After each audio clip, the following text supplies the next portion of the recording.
So ayan mga kadrama-rama, alam ko pong inaabangan niyo po no, yung next na mangyayari po dito sa Abot Kamay na Pangarap.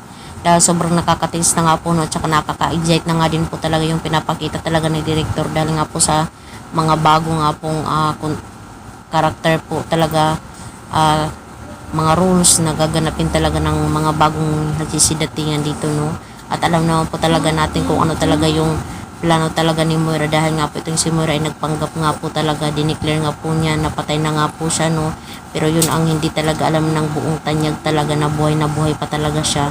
Kaya gumagalaw talaga itong si Moira ng palihim no, talagang ginamit niya itong nanay niya na si Miss Dubos, dahil sa dahil nga po itong si Miss Dubos nga po talaga ay pumunta dito sa Apex. Nagkaroon nga po talaga sila ng 37% na shares talaga dito sa Apex no. At alam naman po talaga natin na nagkaroon talaga ng event na kung saan talaga itong si Miss Dubos ay talagang pinakilala niya talaga yung kanyang sarili talaga no. Tapos magkapelido pa talaga sila ni Moira. Kaya malaki talaga yung katanungan talaga ni Giselle sa kanyang isipan, bakit magkapelido po talaga ito sila ni Moira. Dahil pala ang katotohanan ay ina pala ni Moira si Miss Dubos. Kaya ito na po talaga ang paghihiganti talaga ng mag-ina, diba? Sa una, hindi mo na ipapakilala ni Miss Dubos na ganun, pero sa kalaunan talaga ipapakilala niya na talaga yung kanyang sarili. Talagang itong si Giselle ay hindi talaga papayag no, na mangyayari po talaga yung mga bagay-bagay na yun. Talagang magkakaroon ng shares talaga itong si Moira, na gagamitin niya yung nanay niya para makuha talaga nila yung shares nila dito sa Apex. Itong si Giselle, happy na happy siya, talagang masaya daw siya na magkakaroon talaga ng malaking shares itong si Miss Dubos dito sa Apex. Yun ang hindi nila alam, dahil pasikreto pa talaga itong kukulin talaga ni Moira talaga sa kanila. Di ba mga kadrama? Talagang nakakalungkot lang talaga isipin na ganun yung mangyayari talaga.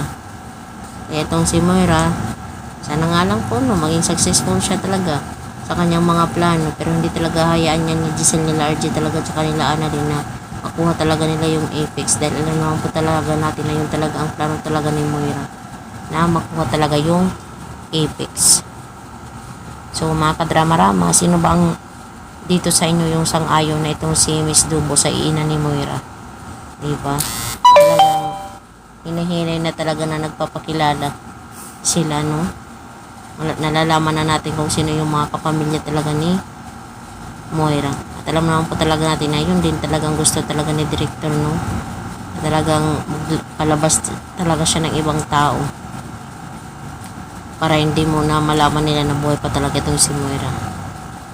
Talagang malaki talaga itong hiwaga talaga sa mga tanyag, na makita talaga nila one day itong si Moira na buhay talaga sa kanilang harapan.